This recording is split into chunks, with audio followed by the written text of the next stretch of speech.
Picture சினிமாவில் எப்படி நம்ம மனுஷன் வந்து பார்க்க போகிறோம் அப்படின்னு பார்த்தீங்கன்னா, பிக் பாஸ் சீசன் 7 டைட்டில் வின்னரான அர்ச்சனா வந்து அவங்களோட இன்ஸ்டாகிராம் பக்கத்தில் ஒரு ஸ்டோரி வந்து ஷேர் பண்ணியிருக்காங்க.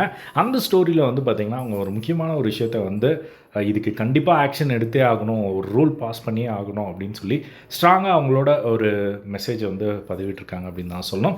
என்ன விஷயம் அப்படின்னு பார்த்திங்கன்னா, யூபியில் வந்து ஒரு பொண்ணு வந்து ஃபர்ஸ்ட் மார்க் வந்து எடுத்திருக்கு. So 12th. ஸோ அதை வந்து பார்த்திங்கன்னா நியூஸ்லேயும் வந்து டெலிகாஸ்ட் பண்ணியிருக்காங்க. ஸோ அந்த வீடியோ வந்து பார்த்திங்கன்னா பயங்கர ட்ரெண்டிங்காக வந்து போயிருக்கு.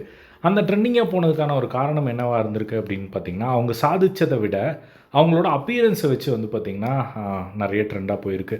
இவங்க முகத்தில் ஏன் முடி இருக்குது அப்படின்னு சொல்லிட்டு வந்து பார்த்திங்கன்னா எல்லாருமே ட்ரால் பண்ணி அதன் மூலமாக வந்து பார்த்திங்கன்னா அதை வந்து ரொம்ப வைரலாக்கி அதை வந்து ஒரு மாதிரி நெகட்டிவாக வந்து சைபர் புல்லிங் மாதிரி வந்து நிறைய பண்ணியிருக்காங்க.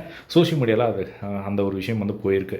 ஸோ அது வந்து பார்த்திங்கன்னா அந்த வீடியோ வந்து அந்த பொண்ணு சொல்லும்போது வந்து நம்மளுக்கே வந்து ரொம்ப டிஸ்டர்பாக இருக்குது. இந்த மாதிரி நான் ஃபர்ஸ்ட் மார்க் எடுத்தேன், இந்த மாதிரி அது வைரலாக போச்சு, ட்ரெண்டாச்சு. பட் அந்த ட்ரெண்ட் ஆனதுக்கான காரணம் நான் ஃபர்ஸ்ட் மார்க் எடுத்ததை தாண்டி அது என்னோடய அப்பியரன்ஸை வச்சு தான் வந்து எல்லாருமே வந்து ட்ரால் பண்ணிகிட்டு இருந்தாங்க அப்படின்னு சொல்லி அந்த பொண்ணு ரொம்ப கஷ்டப்பட்டு வந்து பேசியிருந்தது. ஸோ அந்த ஒரு விஷயத்தை வந்து பார்த்திங்கன்னா இந்த இடத்துல வந்து அட்ரஸ் பண்ணுறாங்க. ஸோ இந்த சைபர் புல்லிங் அப்படிங்கிற ஒரு விஷயம் வந்து ரொம்ப நடந்துகிட்ருக்கு. ஸோ இதுக்கு வந்து நம்ம ஒரு சைபர் புல்லிங் நடக்குது அப்படின்னா வந்து நம்ம போயிட்டு கம்ப்ளைண்ட் பண்ணுறோம் அப்படின்னா ஒரு நாளைக்கு 1000 கம்ப்ளைண்ட் வரும், இங்கே கம்ப்ளைண்ட் பண்ணுங்கள் அப்படின்னு சொன்னால் அந்த மாதிரியான விஷயங்கள் வந்து நடந்துகிட்ருக்கு.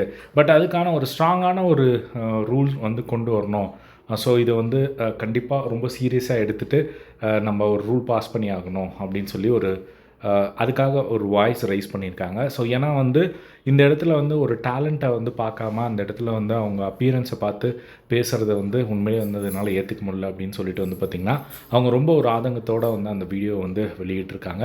ஏன்னா அவங்களும் வந்து பார்த்திங்கன்னா பிக் பாஸ் வீட்டுக்குள்ளே இருக்கும் போதே வந்து நிறைய இடங்களில் வந்து சொல்லியிருக்காங்க, இந்த மாதிரி நான் நிறையா வந்து ஃபேஸ் பண்ணியிருக்கேன் என்னோடய லைஃப்பில். இதுக்கு வந்து பிக் பாஸ்லேயே வந்து பார்த்திங்கன்னா அவங்க அதுக்காக நின்றுருப்பாங்க, ஃபைட் பண்ணியிருப்பாங்க. இந்த மாதிரி அவங்க வந்து ஒரு அதுலேருந்து வெளியே வந்து பார்த்துருப்போம். இப்போ வெளியே வந்து பார்த்திங்கன்னா அந்த மாதிரி ஒரு விஷயம் நடக்குது அப்படின்னு தெரிஞ்ச உடனே வந்து அதுக்காக அவங்க வாய்ஸ் ரைஸ் பண்ணி அதுக்கு வந்து இதுக்கு ஏதாவது ஒரு ஆக்ஷன் எடுத்தே ஆகணும் அப்படின்னு சொல்லி வந்து பார்த்திங்கன்னா ஒரு ரெக்வஸ்ட் வச்சுருக்காங்க. ஸோ உண்மையிலே வந்து ஒரு நல்ல விஷயத்தை வந்து அவங்க சொல்லியிருக்காங்க அப்படின்னு நான் சொல்லணும். இந்த ஒரு விஷயம் சோஷியல் மீடியாவில் அதுவும் ரீசெண்ட் டேஸில் நிறைய நம்ம பார்க்க முடியுது அப்படின்னு நான் சொல்லணும். ஸோ இதை பற்றி நீங்கள் என்ன நினைக்கிறீங்க அப்படிங்கிறத கமெண்ட் பாக்ஸில் ஷேர் பண்ணுங்கள். இதே மாதிரி எல்லா ட்ரெண்டிங்கான பிக் பாஸ் ரிலேட்டடான வீடியோஸ் தெரிஞ்சுக்க நம்மளோட சேனலை சப்ஸ்கிரைப் பண்ணி சப்போர்ட் பண்ணுங்கள். தேங்க்ஸ் ஃபார் வாட்சிங். பை.